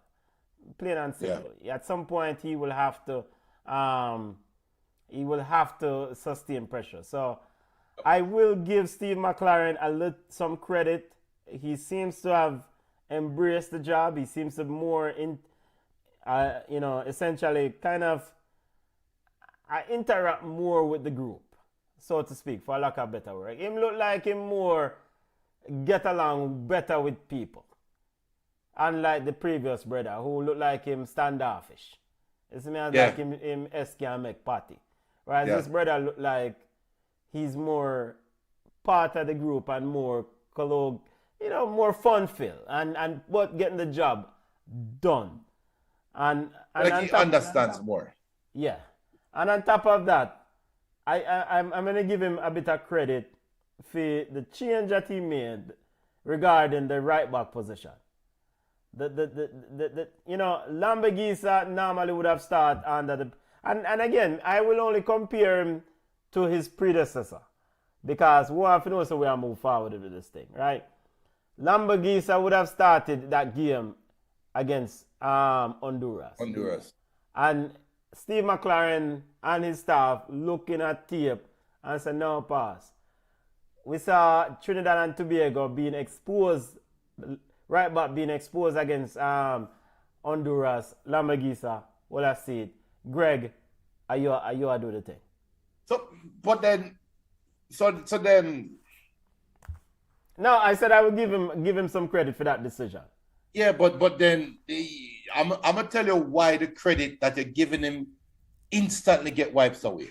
Yeah. Casey Palmer did well in both games. I have to give him credit. Yeah. But if I am watching the tape and I have a problem with Lambagisa, so how I do have the same problem with Lativadere? Yeah. So this is why I didn't give him Baller of the Week. So yeah, but we can't give him credit. So I will give him that credit. That way. And maybe there's a situation is that you don't want to make too many changes at once going in a must-win game. So you say you take the lesser of the two and said, okay, let's go ahead and because we know for a fact that Trinidad was exposed down the right back because the Honduran left wing was poisonous. Right. So I will give him credit to say, all right, he watched the tape of the Trinidad game and said, yo, we're going to make this change right here. If the Latibedir situation continues for the next window, then we say Steve McLaren. Something not right. What if it's something not right? Something not right. And you know, I don't want to put it on there because I'm a Jamaican fan. I just have to look at it. You know, removing Lamborghini might not have been because of what Honduras can do to you or do against you. Yeah. Could be because Norman Campbell was going to start on the right wing. It probably even that too. So he had to balance the wing. He had protection. Right. So there's all right. So we need more data. Yeah, but again, I'm just simply going on this notion that the predecessor wouldn't do it. True. And because I've seen it so many times. It's just press, rinse, rewind. You know? So I'm gonna give him some credit for that. And BM says Casey Palmer surprised me. Let's see if he keeps playing well. And Bobby Reed, not for the first to the two games. Yes, so this is true. I need for the changes there, Soto. Yeah, the Bobby Reed situation. And so Reggae Boys have a few matches in October coming up. So let us see how, you know, let us see. Me not crown him yet. Me just I give him credit for that one change. Give credit where it's due. Yeah, I give him credit for that one change. Reggae Boys next match day is October 10th against Nicaragua in Nicaragua, and Reggae Boys will wrap up their Nations League on October 14th against Honduras. And top two go through. Continuing our Yard Ballers report, Junior, interesting story. This is regarding youth football, Jamaican Intersecond, ISA schoolboy football. ISA implemented a rule recently saying if a player plays for a professional, schoolboy player plays for a professional league, he needs to get 6 days break before the next game. AKA, if he plays Dakar Cup today and he plays for Harborview and Harborview have a match Wednesday, Harborview, and if Harborview would like him to play on Wednesday, he cannot play the Harborview game because of the 6-day rule. Right. The ISA's Mindset Intersecondary Schools Association in charge of sports and athletics in Jamaica. ISA's mindset and the right for the idea of making it, of putting it in paper, because I think this was an unwritten rule before, to actually formalize the rule is to say they want to protect the player.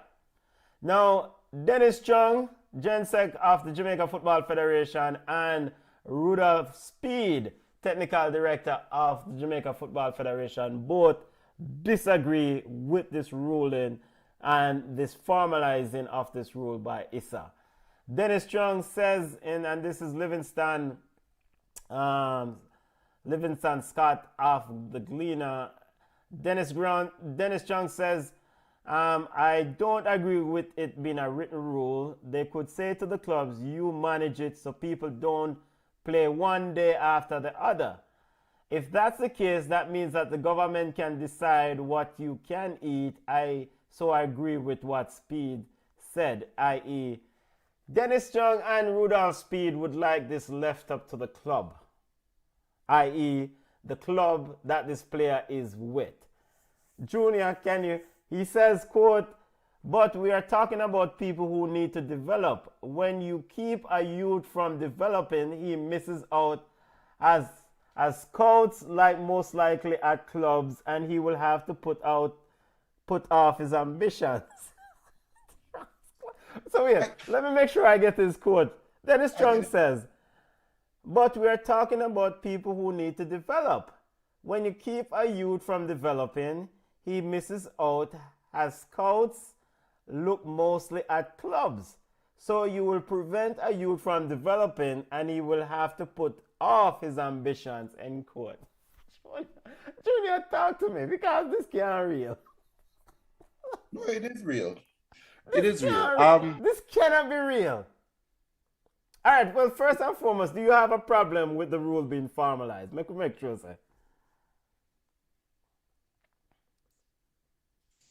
And again, to reiterate, the rule is formalized. ISA says, Intersecondary Schools Association says that if Junior plays for Woolmers in a Manning Cup game on Saturday and then get fixed up by judges, and Biggs Jr. also plays for Arnett Garden, and Arnett Garden has a game on Monday or Tuesday, and they would like Biggs is big baller for forward. He cannot forward because there's a 6 days period where he needs to recover for his health and wellness. Hey, all right. You asked do I have a issue with the rule being formalized? No, I couldn't care any less. What I do have an issue with though is both sides taking us for fools. It is what it is. Both sides are taking us, the consumers, for fools. ISA doesn't care about a player's well-being per se. What ISA is there for is to make sure that the role of a student athlete is honored, right? If you have a student athlete that is playing both professionally and playing high school games, when are they considered to be schoolers? When are they considered to be students? When do they have a student life?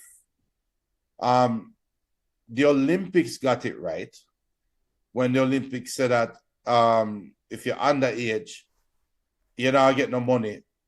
And that not Olympics. In America, if you're an underage athlete and you go to the Olympics, you can't get paid until you're 18 or older. Yeah, right? So you're amateur. Right. Yeah. This is where we're going with this argument now, because normally I would think if a player is good enough to play in the Premier League, he should not be playing schoolboy football. He shouldn't. There's no need for it. So the schoolboy football is not there as a professional league. Developmental space. No, I don't. That's why I choose my words wisely, because it is a developmental space, but it's not a professional league. So if somebody is good enough to play professional sports, why are we bringing them to come play in a high school league? Make high school players play at a certain level. Don't extend the level. Don't put a wide level out there, because let's call a spade a spade. The reason why JFF would want the high school players to play in the Premier League is because high school players are a bigger draw. That is the reason why. Nobody, I shouldn't say nobody, because big up to the. That can't be true, Junior. What I mean by that can't be true. Show me. All right. I can tell you people that I know personally that traveled from country, come at Kingston for watch a certain schoolboy play, and them not leaving them city for come watch the Premier League team play. We can tell you people I know personally. Jaja. I know people, and this is back then. I know people that went to watch that Charlie Smith team play. There's a reason. Big side with Cottrell King. Is that on the big side though? Because if you have a baller that's good enough to play in a Premier League, you have a big side in a high school team. Yeah, talk about Cottrell King side. I don't know if I'm not talking about Kevin Wilson's side. Pele side, yeah. Pele Wilson. Yeah. Pele Wilson, Bonzi and company. Yeah, Everton. I know. I went to stadium and watched that Olivia Shield game. And my father and him co-worker them, none of them have no ties to Charlie Smith. And then full stadium. But tell Mr. Seba I play against Violet Kickers. And I picked Seba versus Violet Kickers for a reason. Tell me say I play a stadium and tell me that some people that come from West to go watch that game. So they are a higher draw. So JFF, Premier League need to build. So just call it what it is. I'll say, you know what? Maybe the student need to go to school and just play Premier League if I'm good enough. It's a waste of time to play high school football. It's either that or we are now going to say the Jamaican Premier League is equitable to high school football, which is stupidity at its highest level to think like that. Yeah, but I mean, as a student athlete, if you miss out on playing schoolboy football, you miss out on your local fun. Because schoolboy football brings you certain sort of choose the words carefully, certain sort of attractions. No, don't go to Subventon. Because let me tell you something. I was at Wolmer's when Baby was playing for Jamaica. I get the call, get the call. So, but Baby used to play for Harborview simultaneously. Yes, I was there. And guess what? Certain entities that would have forward, big up Baby, certain entities that would have forward, that Wolmer's related. So guess what? If Baby never played for Wolmer's, the entities that you are referring to would have still been there times 50. You think, all right, forget about Baby. Right, you think fair enough. You think that John Brown go to school at KC? You think John Brown going to feel a way when he look for him classmate that play the Manning Cup and a Queen's girl that come linking classmate because his classmate played the Manning Cup. When him, John Brown, play for Harborview and have the whole Harborview over them, he probably even drive go school. Come on, man. It's apples to oranges. And I think Issa and JFF, they're trying to get public support by using some arguments that are safe, but they don't want to talk the truth. Issa don't want to see a school filled with a bag of man who play for Harborview, who play for Ardent Gardens, who play for Portmore United. When they go to school, give me a reason why this youth, you already have a problem keeping a footballer at school because he play Manning Cup. Him now go class. Tell me a reason why that Manning Cup baller will play for Harborview United. I go want to go class now. Come on, man. Watch the space. Chung and Reed and Speed. What I see. The youth health and wellness. And I think I agree with Junior. Why need to play a Premier League footballer? Speaking of Jamaica's Premier League, let's get to the Premier League. Jamaica's Premier League kicks off this weekend, Junior. Let's pull up some information here from and this is courtesy of Sportsmax. These are screen grabs from Sportsmax. So, hopefully Sportsmax will come bother up. Coaches in new places, Junior. Philip Williams now at Dumble Holden, Lenny Teacher Hyde and Craig Butler are co-coaches at Veer Phoenix United. I'll talk to you about that one in a second.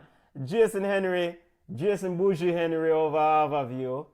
Donovan Dookie, your brethren, back in the circle at Humble Lion. O'Neal Thompson at Chapelton Maroons. Hopefully them not get butter bruise this year. Rodolfo Zapata at Mobile United. Interesting to see what happens to Mobile United. If not now, when? Rudolph Austin promoted to the head coach after Davian Ferguson left to join Mount Pleasant. Portmore United had Davian Ferguson lined up. Davian Ferguson was supposed to be the man. Tapper Whitmore returned to Mount Pleasant after Mount Pleasant didn't pick up his contract. Tapper Whitmore arriving at Mount Pleasant requested his assistant Davian Ferguson to return. And Davian Ferguson said, yo, that we are doing now.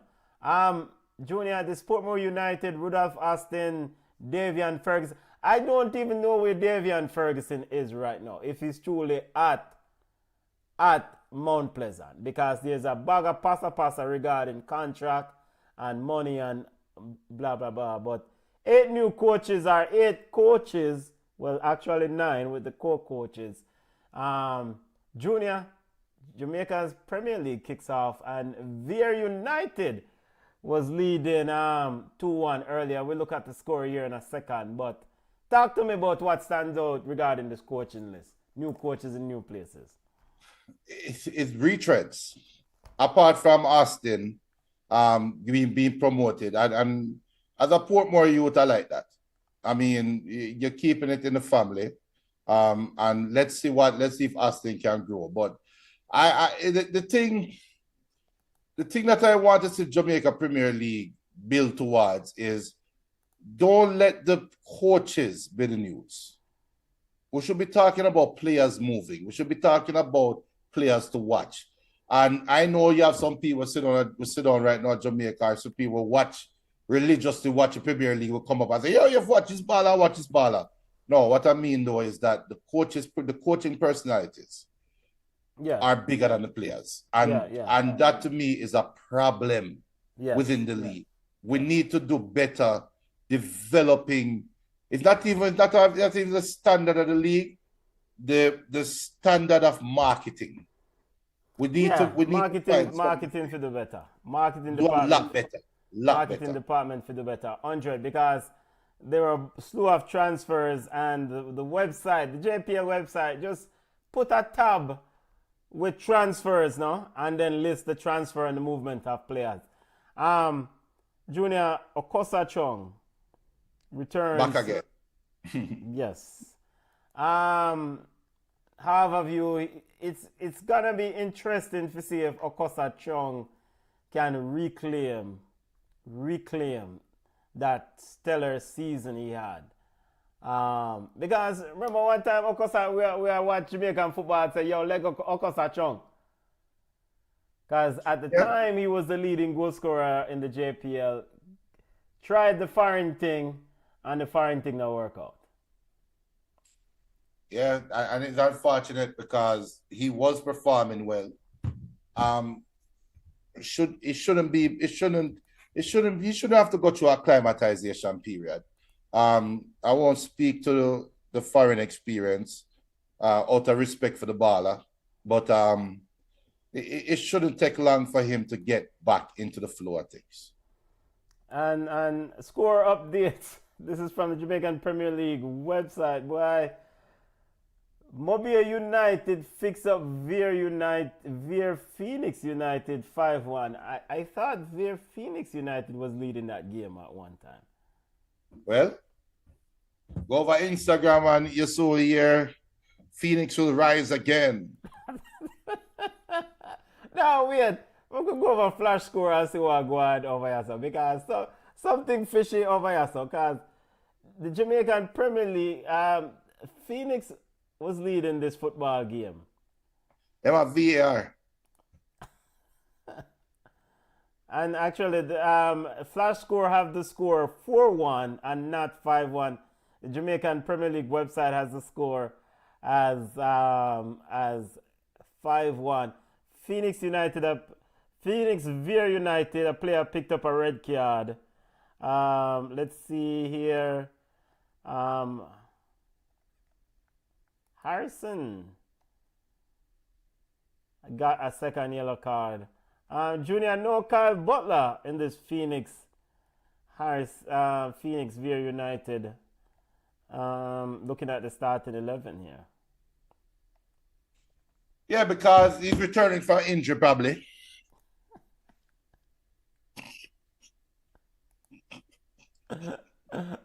No Kyle Butler in the starting 11. So Mobile United, Rudolfo Zabata, and Mobile United with. Wait, Zapata never with Phoenix at one point. I don't even know. I can't keep up. I can't keep up. I don't think even Zapata came out of Phoenix camp. No, I think it's one of the coaches.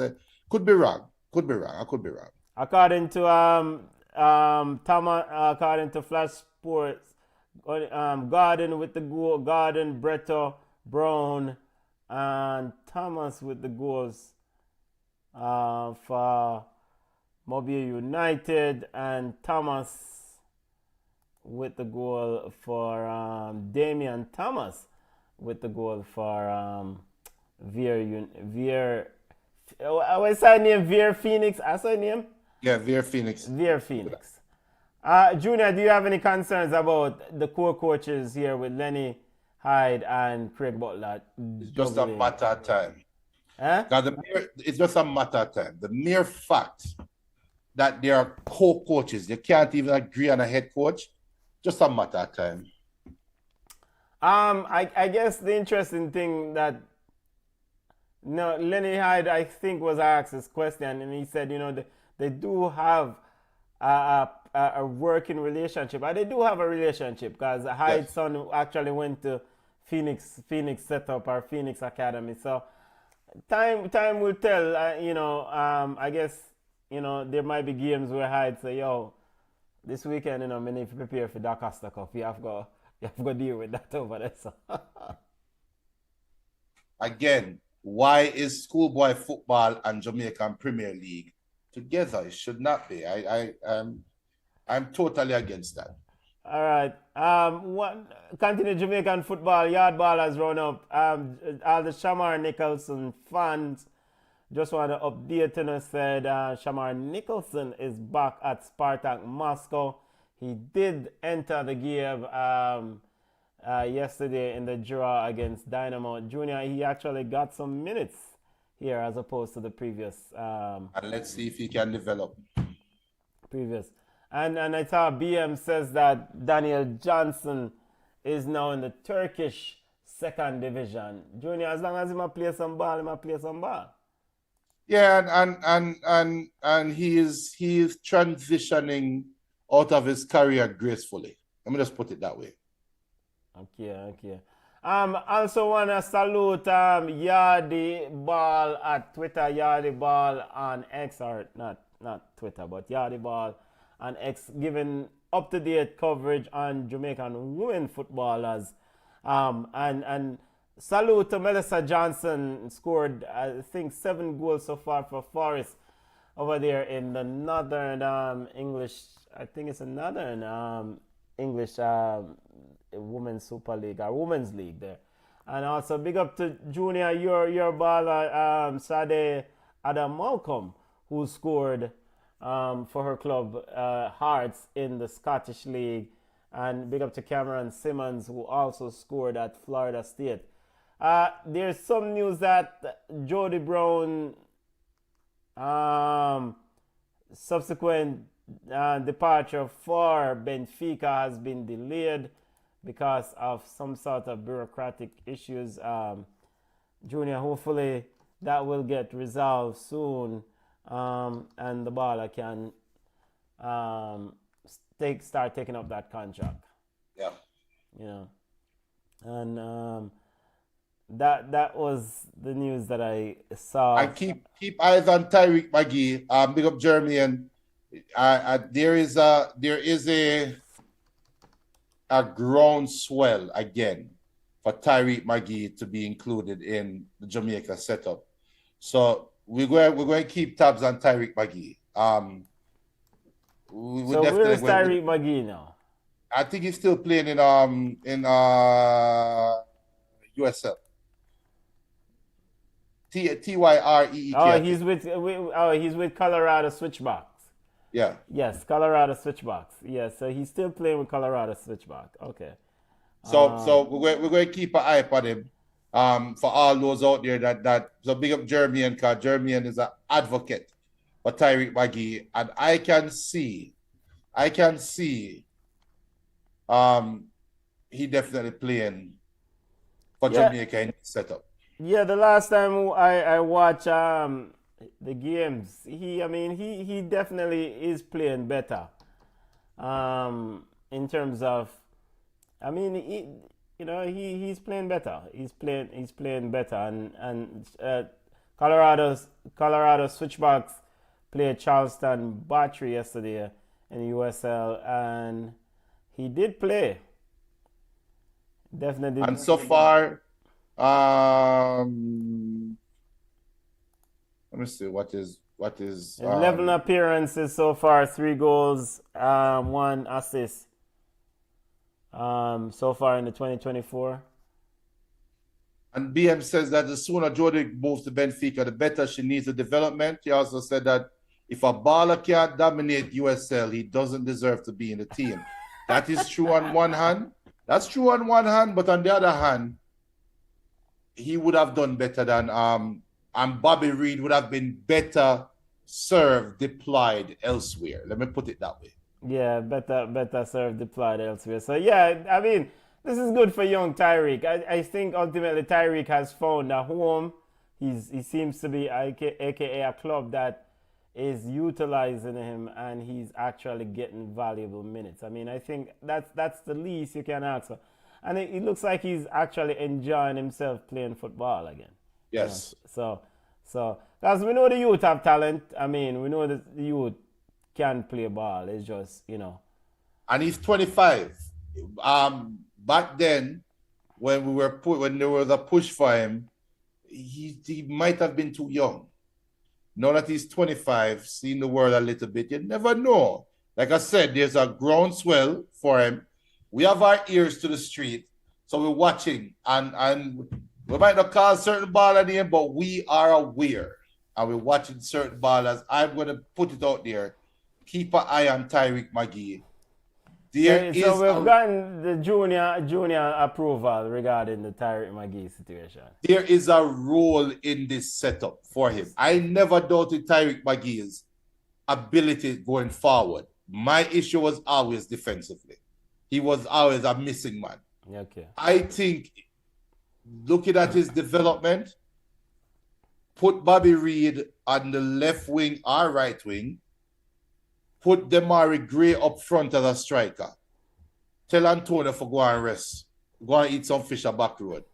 And you keep Casey Palmer and Lati Bodier. I think Tyreek McGee would make Casey Palmer look better and would help Lati Bodier. I really do. If it's one thing about him, that he has shown all his time, he's not afraid of getting the football. Yeah. That's what we want in the middle. Good to see the ball play ball. Good to see, and again, we watch USL. Malik Howell, big up yourself. Malik Howell also played, and Corey Bennett also played for Las Vegas Lights FC. And, I always ask this question, and I asked this question during the international break. If Corey Bennett can score, 11 Yes. goals in 13 appearances for his club, Why and can't you have some man who now play ball and now score, i.e. Boza, and still get selected, then what does Corey Bennett need to do to get selected? Because the only thing you can do is score goals as a striker, and he has done that. Yes, I agree. And so, but I am under the impression that Steve McLaren was getting instructions from Merrin Garden. So now that Steve McLaren has time, he should be able to access more stats on these players now. No, he should not be reliant on them on the fair guide him no more. You see me, David? Yeah. Soon he should be able to say, okay, this player needs to be selected. And again, and I think he did get Player of the Month, Player of some award recently. Goal of the week, goal of something. He scored 5 goals in August. And still can't get a call up. Yeah. Still can't get a call up. So Would they need help? They need help looking at talent. And big up BM says, on the flip side, if Casey Palmer can play for Jamaica, then Maggie has a chance. True. That's a good point. Yeah. That's a good point. Yep. 100%. If Casey Palmer can play, then my Casey Palmer team game not supposed to lock. True. He's supposed to get very good competition from Tyreek McGee. Very good competition. Because now Casey Palmer thinks he's a baller. All he needed was a little love from the coach. After one game against Cuba, Casey Palmer thinks he's a baller too. Yeah, we are going where we are, you know. We are going where we are, but we can't go where we are before we drop schoolboy football score junior. We cannot do it. Because the people them want more yard ballers report, so we have to give it to them. Yard ballers, schoolboy score update. And we're just going to run through it real quickly.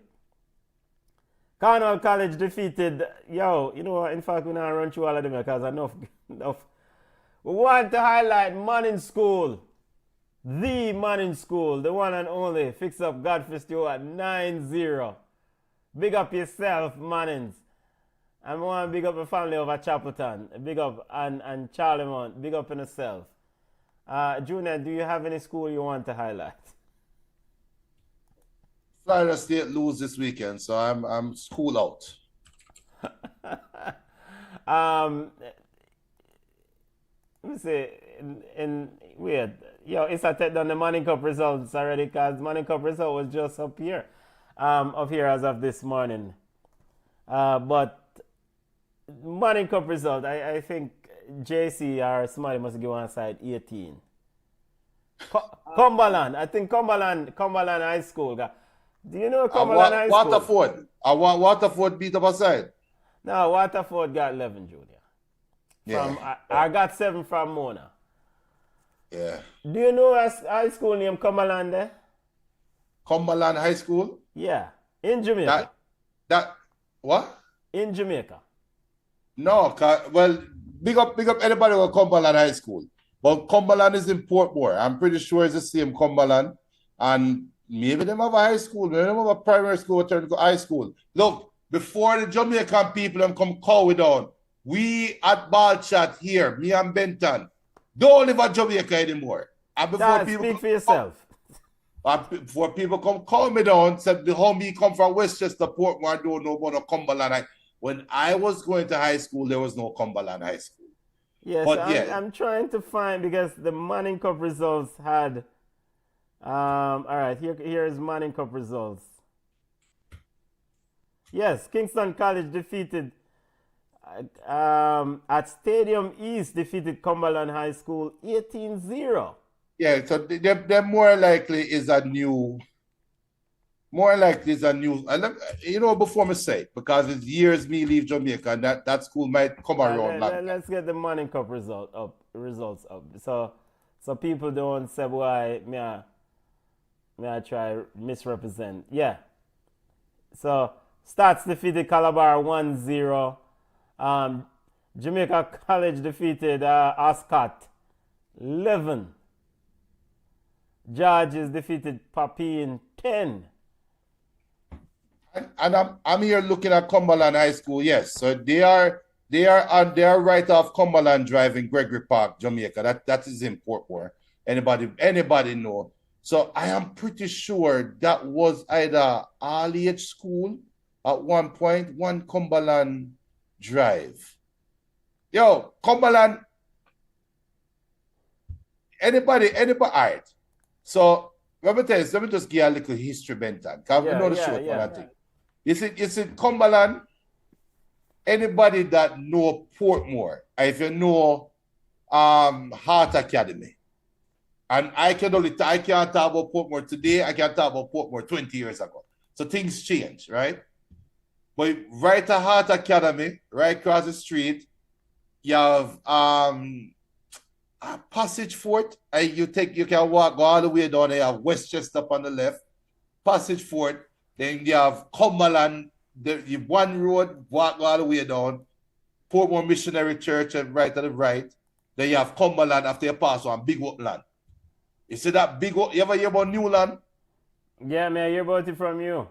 All right. Well, but then, Newland, and look, again, I don't want nobody to take offense to it, but back then, and what I can remember, between Westchester and Cumberland was a woodland.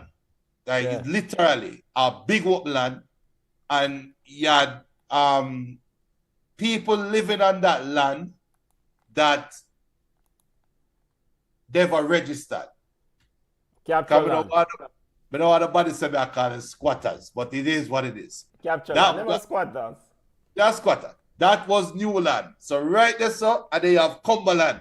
Why do I tell you this better? We have a bridge that live at Cumberland, we have a sister, couple sisters that live over Cumberland. For me, for walk, go from Westchester to Cumberland, it can take either 2 hours or it can take 20 minutes. The 20-minute way, you have to walk through the Cumberland. I'll tell you something. You can't make night catch up on the Cumberland. I got you. You have to cut through that day. Yo, this is all far. I can remember clearly that Germany-Argentina final in a World Cup. That Germany-Argentina final. 1990? 1990. Yeah. 1990. I remember clearly me I go home from Cumberland. I run through the upland for reach home in time for watch the game. For what I'm only see like, but never see the opening ceremony and thing. I see like right after kickoff. I remember that clearly. So Maka joke me as one. Yes. Man. Yo, Portmore set away, brother, because you have some places you have to walk through some place. It's a shortcut. And if you don't walk the way there, you walk the long way, you add about 45 minutes to your walk. Yeah. If you walk through some land where you pray to God, you walk through some land where you pray to God. Yo, anybody will know Newland. Anybody will know about old-time Newland. They probably have a new Newland and change the name. Old-time Newland between Cumberland and Westchester. Them walk, they was treacherous. All we walk from Westchester go Portmore Mall. The same Heart Academy I tell you about. Yeah. You have one gully where literally run from the hill shop, come all the way to Portmore, go for the Waterford, all the way around. And that gully, you have a road to drive over it. If me want to walk the Portmore Mall, when Portmore Mall just built, you have to walk through the gully and you save 30 minutes. And you walk round the gully. You have to go way around our one place. Yo. And the gully, right at the top of the, you know when people say gully come down and gully run down and thing? Yeah, so the gully, right at the top of the gully, up at the top part, right where the road go over it. Yes. You have the water always low, unless you have rain or something, or the stink. Yeah, man. So what you used to do, you used to throw some block, half a block in the so you make a walkway. So you can walk over it. Walk on the block, walk on it, yeah. And if you step on a certain way, the block will start slide. You just slide for it, you have to balance back yourself. And if a man the behind you, man, I say, yo, brother, fix back the block before you go across. You can't leave the block out the way. I hear the best of part. Every time, down at like 50 yards down, man never pull a crocodile out of the water. Yeah. But we are walk through the gully in a pitch black night. BM says Newland is a serious place. Junior and Portmore baby like myself. We have stories for days. See it? So BM know what go on with Newland. Hey, I'm telling you something, man. You see, anytime a man they use a thief clothes off a lie. I'm not saying this Newland coming to one of Newland people. Come with on. But there's a talk of Westchester. If clothes are, if all your grandchild filler get take off of your line, chances are a man and Newland are walking it. You might be walking down the road and see a man there, your clothes there, you can't say nothing. You can't say nothing. I was like, yo, wait, I might share that. Yo, the acid wash jeans that look familiar, you know, brother.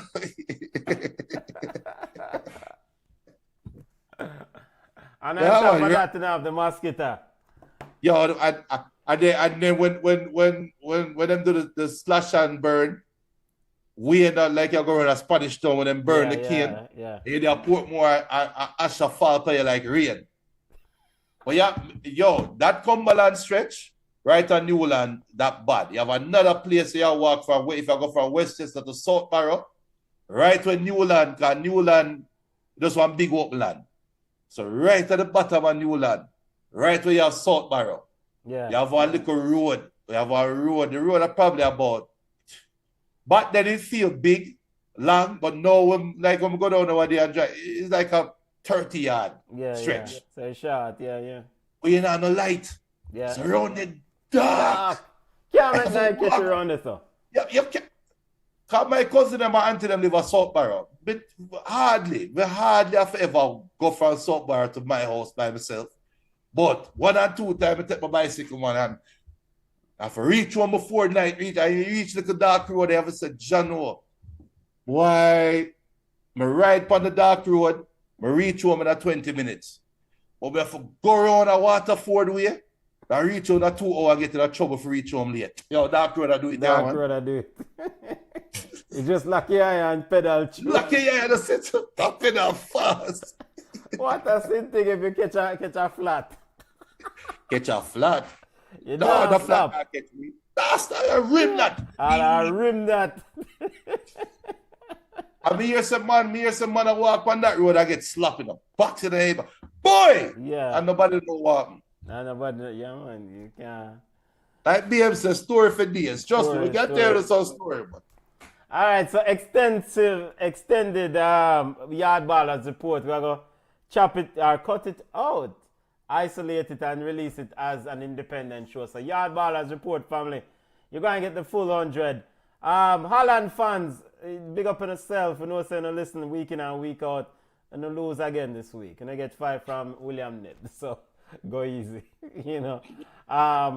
But overall, we want to highlight more yard ballers, and we're going to extend the yard baller segment. Jamaican Premier League going on currently, and we're going to do more of it and just cut the segment and drop it by itself. Mount Pleasant defeated Portmore 2-0. That game is officially over.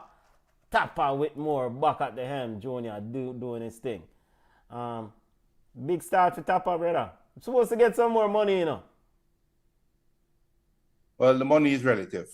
Yeah, because you can't hire me, rehire me. You didn't renew my contract, as in Tapper Whitmore and Mount Pleasant. Hire Junior. Junior did 1 game and Sir Mount 1 game which he lose, and then Junior was released. Come on. And then you come forward. You have to give me some more money.